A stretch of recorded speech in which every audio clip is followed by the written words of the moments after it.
We get a CG this chapter. Today's a good day. My mood has been good since last night. I even took the opportunity to delete the Starlust app. It doesn't feel like I need it anymore. Not that I'm saying me and Ziggy, or well, AIDEN, are an item, but it's the start of something, so I don't want any other distractions. I start planning my cosplay for the con. I want to do Neri from Sub-Legends, one of my favorite anime shows. What is that? Sub-Legends. I don't know. I have not caught up with anime in years.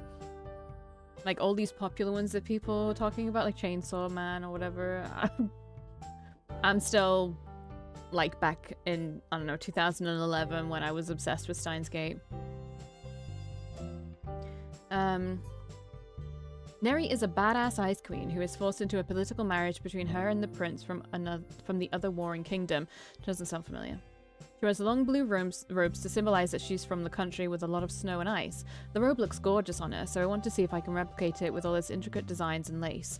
After a while of sketching out her design, I decide to take a break from work and snap a selfie of myself. Gleefully, I log on to Chaos Chat.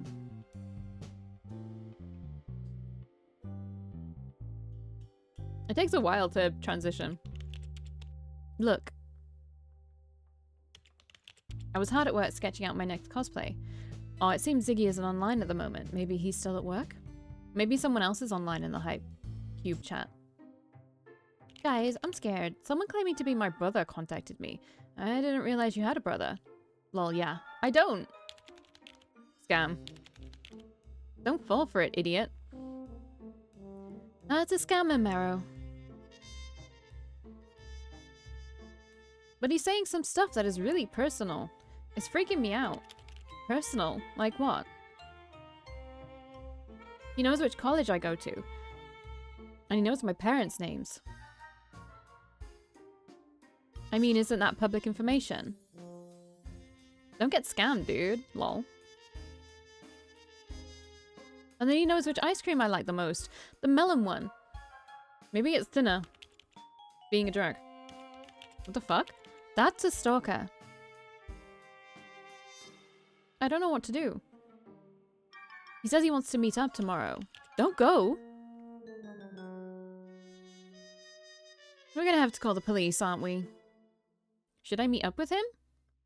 Mero, please. Don't get yourself killed. You'll end up getting shivved in the back.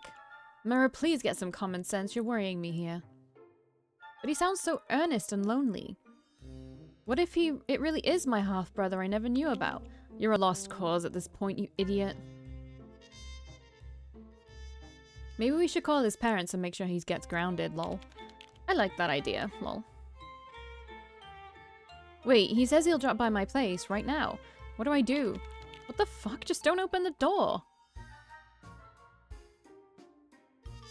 Mero will open the door even if it's a burglar asking to come in nicely. Well, you make a fair point. No, I don't.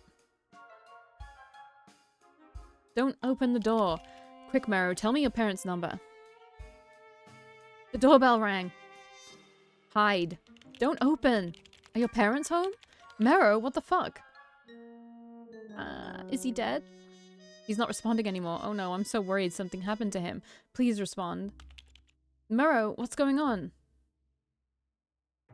Oh no, no, no, no, no, no, no, no. Did someone really come to shiv him?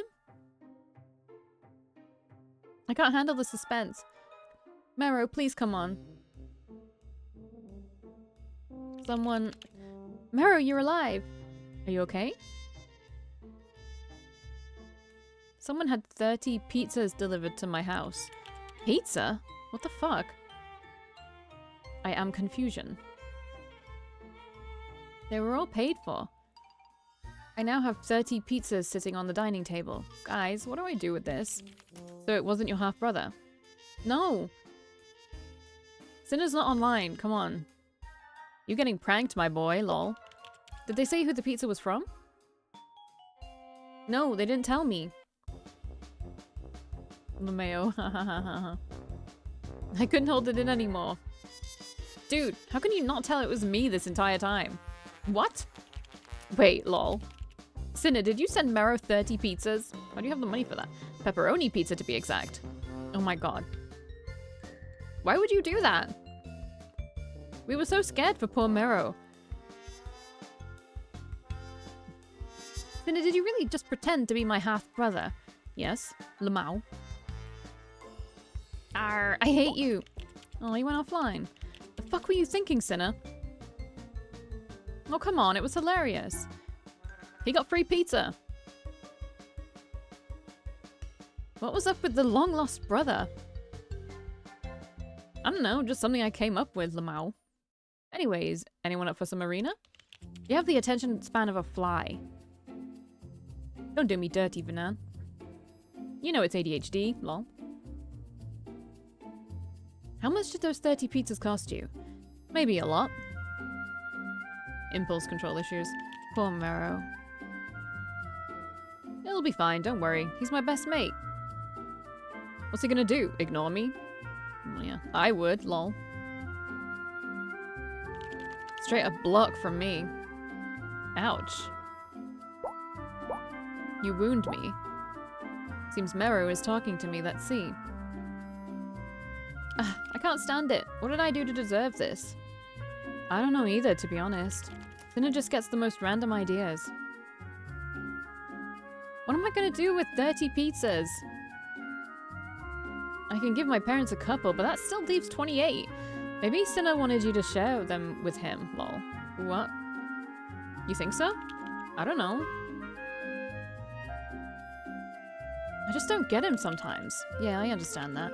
He can be pretty random and off the wall, or trick you into some stupid prank, but he means well, I think. Lol. And when we meet up? Is he gonna prank me again? Probably? I don't think my heart can take it.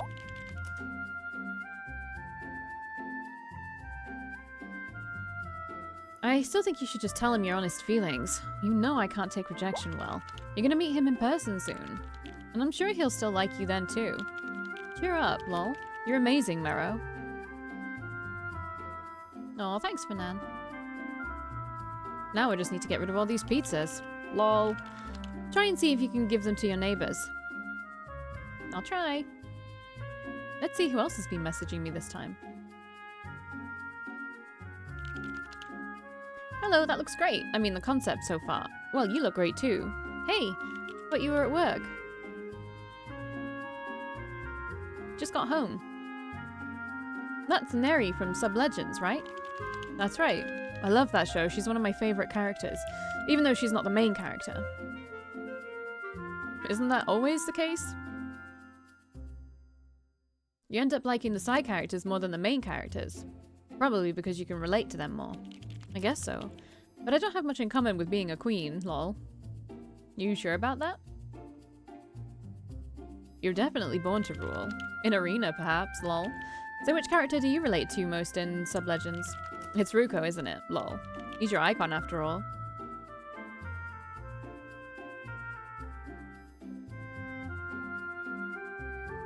Yep, that's right. Ruko.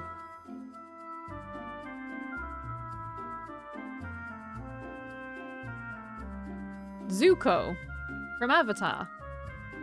So is this Avatar? Are they talking about Avatar? I don't know who is it? Neri. I don't know who Neri is. I honestly haven't watched too much of Avatar.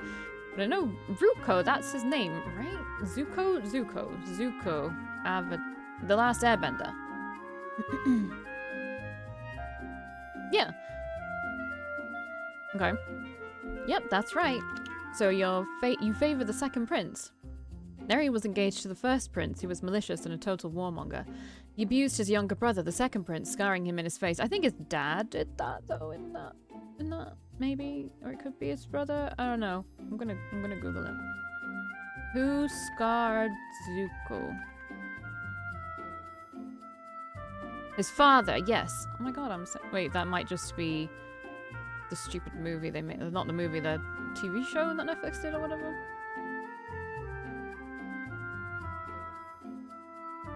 I think it was his father. Yeah, it was his father. He abused his younger brother, the second prince, scarring him in his face. In the end, Neri and Ruko overthrew the first prince together, ending his tyranny. Neri ended up marrying Ruko instead out of love. I liked him too. He had a lot of character development. I totally shipped Neri and Ruko as well. They did make a powerhouse together. So, what was the relatable part? Being in someone's shadow for most of your life felt very relatable. Oh, why is that? Got any siblings, perhaps? No, just a cousin that's a better version of me. He's the golden child of the family. Ah, okay, cousin. So it's his cousin. Oh, I'm sorry, that sounds awful. I get into fights with my younger brother sometimes, ugh. But I was never made to feel like he was better than me or anything. Lucky you. I think you're plenty great. Haha. That's only because you haven't met me yet. Yes, I have. You were very kind to me, carrying my PC to the bus stop, lol. Oh, right. What I've seen so far, I like. I know what I'm saying doesn't hold much weight, since we met, like, a few weeks ago, lol. But still, I think you're pretty great. I like talking to you. I really like talking to you, too. I got a little tongue-tied around you. And yesterday was what? I couldn't stop thinking of you. What were you thinking of then? I'm such a degenerate with my impure thoughts. Dirty thoughts, I see, lol. Wow. I'm sorry. Forgive me, goddess. Nothing to forgive you for. I was thinking of you too, little prince. I really wish I could change that. I see. God, this is hard for me. Look, Valkii.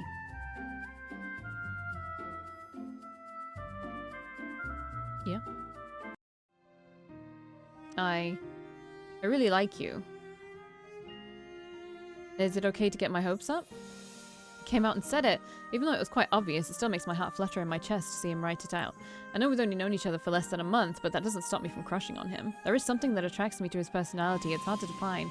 The more flustered he acts, the more I want to tease him and make it worse. So you think I just sexed with anyone? Lol? I have no idea. I have a hard time seeing whether someone is just being friendly to me or if there's legitimate interest there. Well, I don't sex with people just to be friendly. I wouldn't do it with my friends. Gross, lol. Haha, I guess not. Stupid question. But just to make it clear... What the frick? The screen freezes up and turns blue, showing a sad, smiley face. For a few seconds, I can't comprehend what just happened. I was about to tell AIDEN I like him, and then my computer froze up again just like last time. No, that's the worst timing.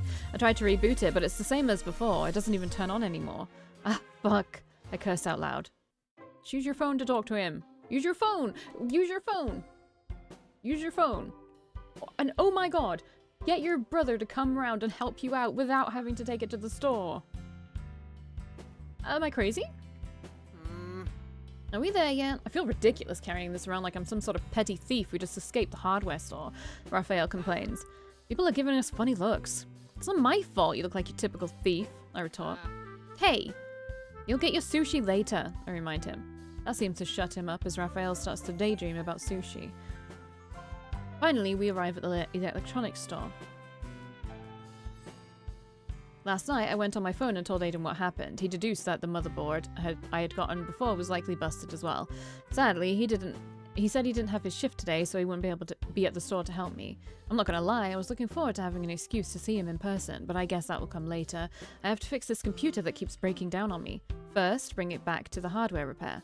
The store is very crowded. There are people going in and out of the many aisles. Is there a sale going on or what? Raphael groans. I hate being around this many people. Seems like there's a 15% discount on gaming stuff, I point out, looking around the various sale signs everywhere. That makes Raphael's eyes light up. Wait, really? Come on, carry this thing up to the counter with me before you check it out, I tell him.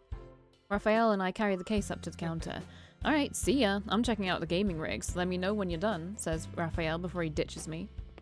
I guess the sale is too attractive for him, seeing as he loves playing with new gadgets. The clerk from last time shows up, timidly shuffling into view. He's so quiet I almost didn't notice him. Hello, I heard you ran into trouble. I sigh. I wish Aiden was here. He'd cheer me up. Yeah, same thing as last time, I explain. It'll be 50 euros for diagnostics, he says. I narrow my eyes at him. What if it turns out to be your fault? What if you installed it incorrectly last time? Do I have to pay for your mistake? He says nervously. In the event that it turns out to be a faulty motherboard, we will waive the diagnostics fee as you have a warranty of 1 year at our store. Good, I say with a firm nod. Even Aiden agreed with me that a bad motherboard was probably installed. In that case, I will go run some tests now. Please wait. The clerk takes the case from the counter and disappears to the back. I lean my elbow on the counter and wonder what Aiden is doing right now. Hey, back again so soon? Oh, there he is. Aiden. I whirl my head around to the person talking to me. Speak of the devil, it's Aiden. My heart skips a beat at seeing him in front of me. What are you doing here? I say, surprised at his sudden appearance. He gives me a goofy grin and I end up smiling in return. I work here, of course. I clear my throat. I know that, but you said you didn't have your shift today. His grin disappears and his eyebrows raise instead. I did? He shakes his head. Well, boss wanted me to come back anyway as he was short on staff for the sale today. Aiden walks around the counter to man it. Aiden, yo, where are you? Don't leave the desk alone, man, he calls out. There's a customer here. And just like that, the clerk walks back into view. Ma'am, I ran the diagnostic and he shuts his mouth when he sees Aiden. What are you doing here? Aiden grins at the clerk, looking very pleased with himself. I know you traded shifts with me, but boss wanted me on the floor anyway. Too crowded today. I shake my head, trying to make sense of this. Aiden seems to be casually ignoring me, or at least treating me as if he doesn't know me. Aiden? I ask, looking at him. He tilts his head to the right. Nah, that's my cousin over there, he says, pointing to the clerk. My name's Derek. My eyes dart over to the other clerk, who is currently cowering in front of me, looking really pale. Aiden? I ask again, feeling my heart drop into my stomach by the second. A wave of nausea hits me as I realize what's happening here. That makes sense. Aiden, the real Aiden, blinks his bright eyes at me, his arms clamped stiff against his sides. The picture Aiden sent me wasn't of him, it was of his cousin. He's catfished me, pretending to be somebody else. Then, surprising everyone around us, he runs away to the back. What in the world was that all about? Derek mumbles as he watches in disbelief. I cast my eyes down at the counter, gathering my bearings. I feel like shit. I was lied to. Sorry about that. I'll handle your inquiry instead, alright? He offers. I'm an autopilot for the rest of that conversation. Even when Raphael comes to find me to gush about all the cool stuff that's on sale, I'm tuned out.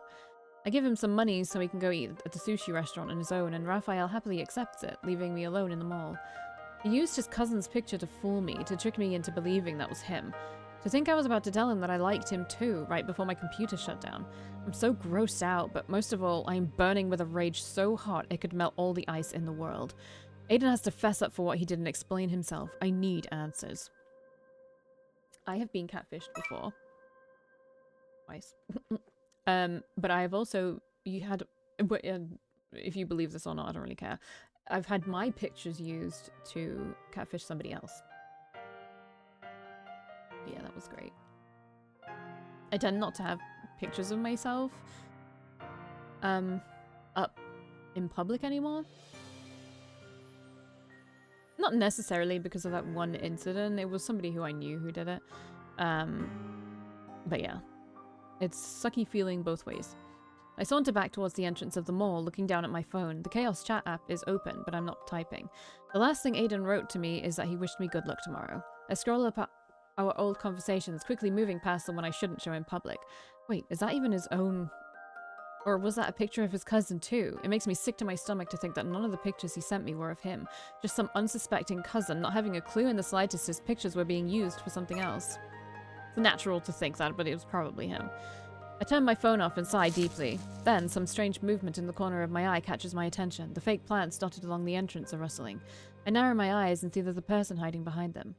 When I realize who it is, and that he was trying to sneak his way to the exit without being seen by me, I explode. You!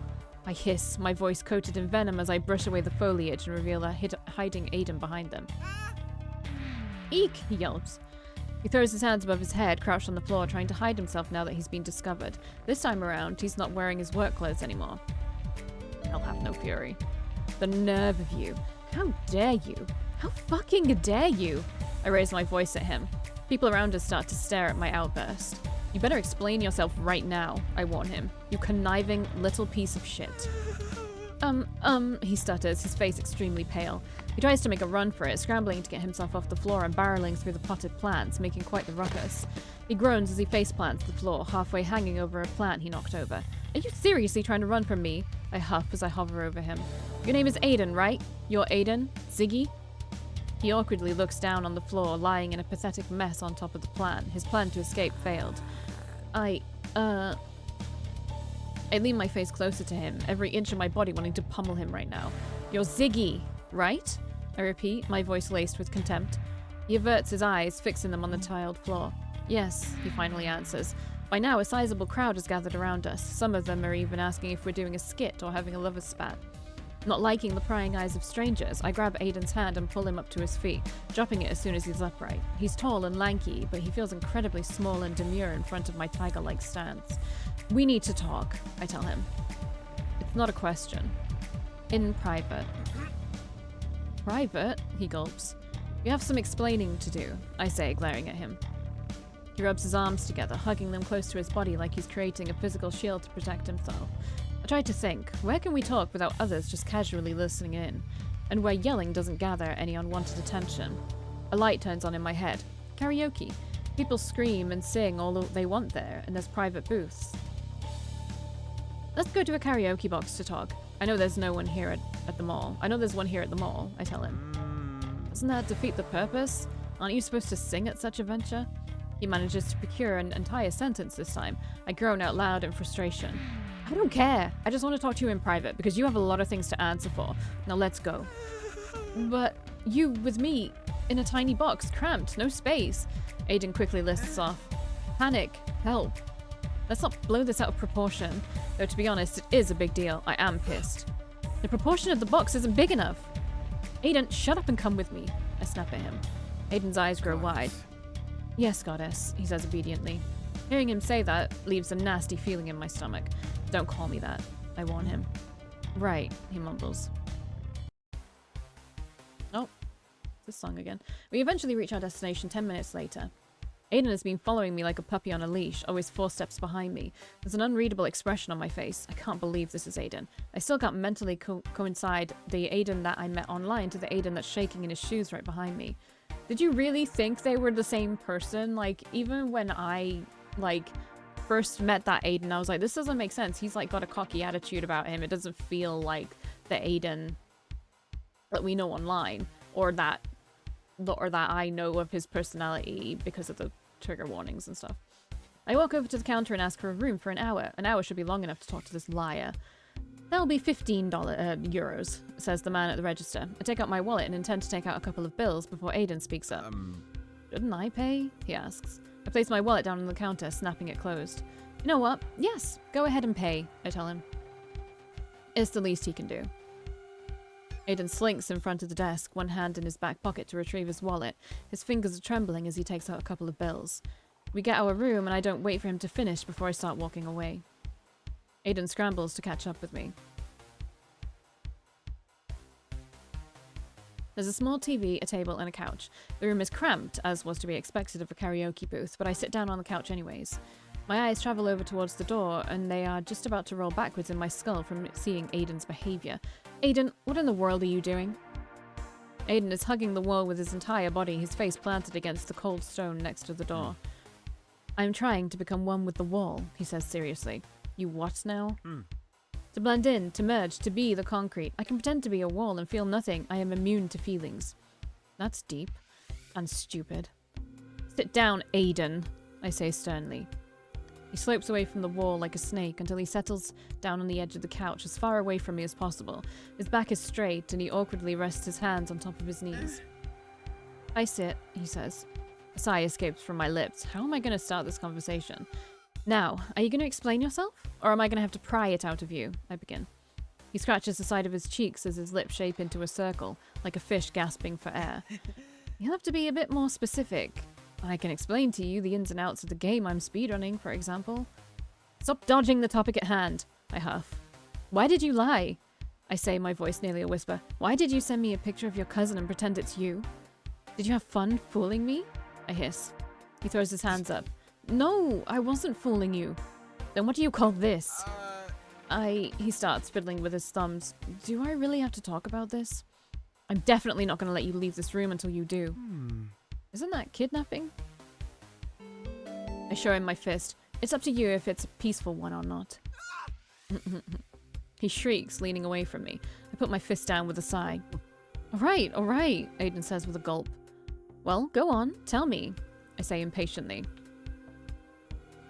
He timidly fiddles with his fingers on his lap. I wait for him to start, feeling nothing but a thick tension between us. I can feel the slight treble of the other karaoke rooms as people sing. Aiden finally begins, clenching his hands into fists. I'm ashamed of what I look like. Why, you look fine. I didn't want to scare you away with a real picture of me. That didn't give you the right to pretend to be your cousin, I grumble. Finally, colour seems to return to his cheeks, and now his face is turning red. He's shaking as well. I really wish I could disappear right now, he rattles off quickly. No, you made your bed. Now lie in it, I tell him. Is that it? You just didn't want to show me what you looked like? He turns to face me, brushing away the hair from his face, uncovering half of it. There's a mark covering the right side of his face. It's lighter in tone than the rest of his skin. Is it a scar? You know what people do when they see this? He asks, pointing at the mark. They stop talking to you. He drops the hair in front of his eye again. He leans against the couch and huddles close to the wall to make himself small. You wouldn't be the first. Pushing aside my anger at the moment, I guess I can see why he felt the need to show someone else's picture if his previous experience was people dropping him after seeing the scar. But you didn't even give me a chance, I point out. You robbed me of that choice. And made me believe you was someone else. So gross. I shake my head. And those other pictures, when we were sexting? I ask, wanting to know if those were fake too. Those were real. Blood rushes even faster to his face, turning a deeper crimson. Those were really me, he stutters nervously. Just made sure to hide my face and arms, he explains. Arms? I question. As far as I remember, his hands were in the picture. He rolls up one sleeve to his elbow and shows me the underside of his arm. It's the same. So he has... what's it called? The thing where you have like different splotches of different skin tone. Lighter usually. It's the same light skin tone as the mark on his face. Then I realize it's not a scar, it's there. It's vitiligo, a skin condition. He quickly rolls it back down again, looking away from me and at the door instead. It's pretty. I've always thought it was pretty. But I guess other people would be like, I don't ever see that. That's weird. And they're jerks. I chew on my bottom lip just because he's got vitiligo. Vitiligo. Doesn't give him the right to catfish me. I'm still so mad at him. In my mind, he was entirely different. I've never said that word before. I've always just read it. Not this stranger sitting in front of me. I sit a little closer to him, moving across the couch. I want to get a better look at him, this person who deceived me. He lets out a shriek and flees towards the door, arms and legs flailing about comically. I give him this weird and questioning look. What are you doing? I ask slowly. Sorry, he chuckles nervously. Fight or flight kicked in. Is this a fight or flight situation? I retort. My heart thinks so, he mumbles whilst clutching his chest. I sigh. He's complaining while he's the one who's in the wrong. Why didn't you come clean when you realized I met you before? I ask. There was no way you could have kept up this ridiculous lie. I tilt my head to the side, unless you were planning to continue to lie to me and then just block me as if, if I'd ever get close to finding out the truth. He says startled. I wasn't planning on that. Then what was your plan? I stress. They never have a plan. They never have a long-term plan. It's always short-term fulfillment. They don't think about later. I don't know, he exclaims. My mind doesn't want to work with me when I talk to you. He turns to face the door and taps the window with his finger. I just didn't want you to stop talking to me. I'm sorry. I huff. You're just sorry you're caught. You're not sorry at all for making me think you were your cousin, tricking me, pretending. Well, I wasn't pretending my personality, he says with a shivering shrug. This is also something that catfishes say when they're caught. I was completely myself with you. Yeah, apart from all the lies you had to tell to keep up with your appearance. Right. I draw out. I didn't lie about any of last night, he claims all of a sudden, facing me. I do like you, and I messed up. And he looks down as he shuffles his feet across the floor. Maybe you could forgive me? Forgive him? A flash of anger crosses my face and I scrunch up my nose. He dares to ask? I get up from the couch and menacingly strut my way over to him. I stand on my toes to reach him better. Oh, we're getting a CG.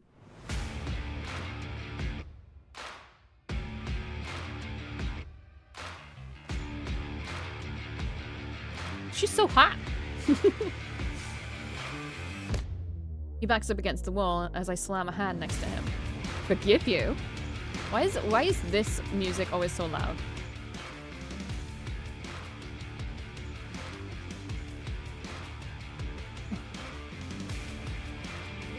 You need to be punished, I scoff at him, for what you've done to me.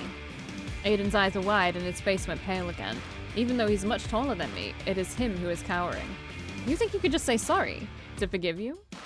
I laugh out loud. You deceived me, toyed around with me. Perhaps I should turn you into a toy. How would you like that?